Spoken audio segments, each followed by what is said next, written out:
Astro Bot is astro-not the game of the year, just like the PlayStation 5 is not the chosen console.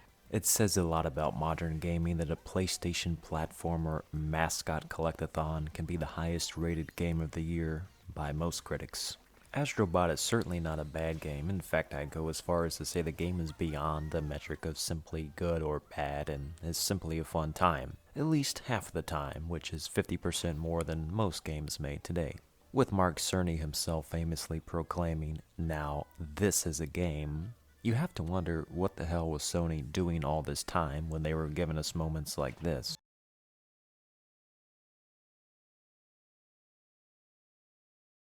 Astro Bot feels much more like a game because it's actually playable, where creative situations arise through emergent properties instead of pop-up cutscenes that you want to skip, like spamming hit on whack-a-mole. Are we starting to move away from the movie game, the likes of the vastly overrated The Last of Us, one of gaming's dumbest and dullest sacred cow selections? It remains to be seen if we will stop doing sequels and spin-offs and remakes and remasters. But even if Astro Bot is itself familiar from being used as the modern PlayStation mascot, if you can call it that, this game feels much more like a standalone passion project than the tech demo from 4 years ago and almost everything else that Sony has made in between. The 94 Metacritic score, or whatever it ends up being, is clearly the symptom of bias and a sign of burnout from playing and reviewing so much generic trash that still sits afloat the standardization of the 7 through 10 scoring.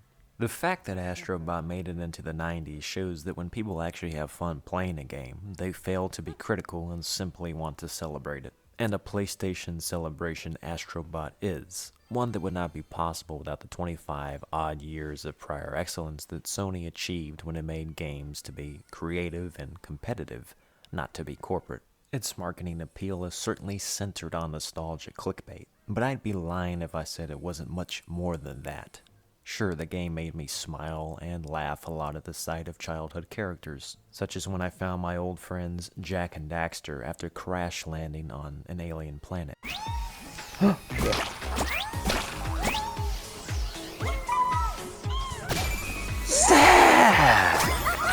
I got Jack.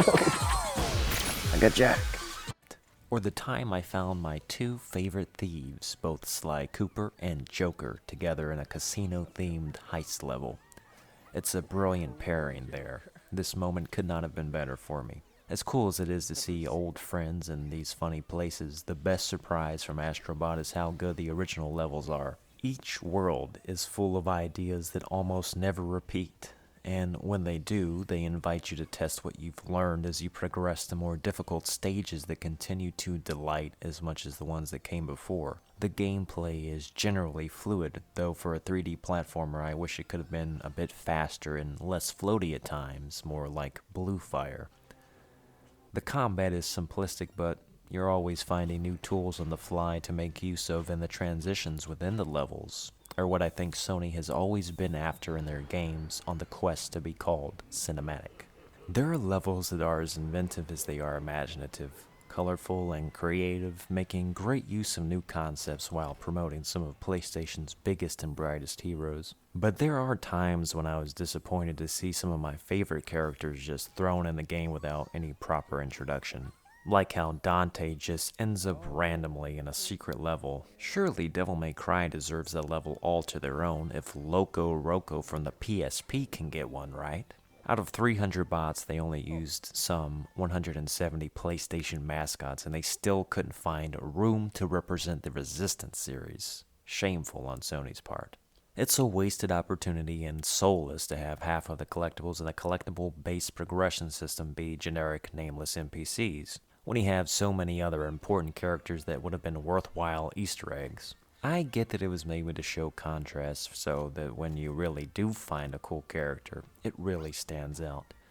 But it seems like the list of cameos were chosen randomly and without great thought put in. Yes, the references are smart if you can spot them, but a lot of the times it's hard to recognize who is who. They could have said somewhere on the toy tag where these bots were born.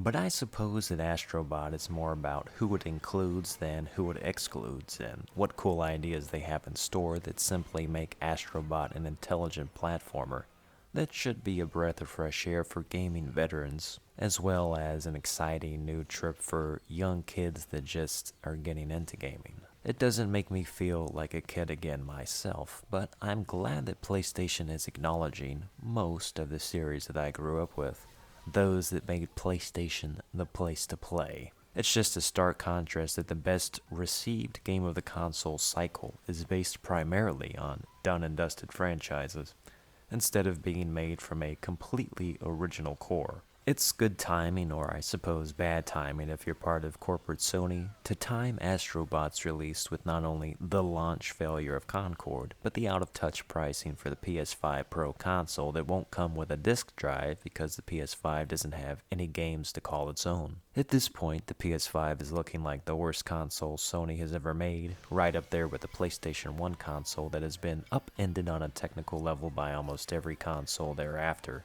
but one that at least had its fair share of games to play that weren't remakes and remasters. There's not too much more to say about Astro Bot. You should get it for your kids if you're inclined, and if you grew up playing PlayStation, you might be able to share your excitement with them. That's a game worth playing simply because it doesn't waste your time, most of the time. It's accessible yet challenging when it needs to be. It also confirms what we all thought, that the PlayStation 5 is indeed a space shuttle. Too bad it doesn't have anywhere else to take us for now, beyond PlayStation's past. To infinity and reverse.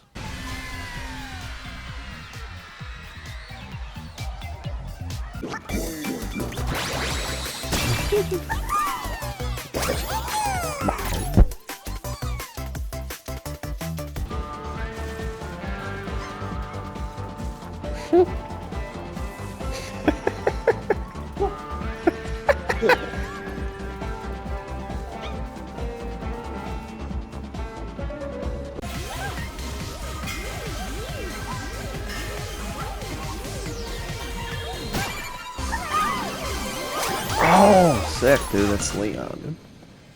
Sick.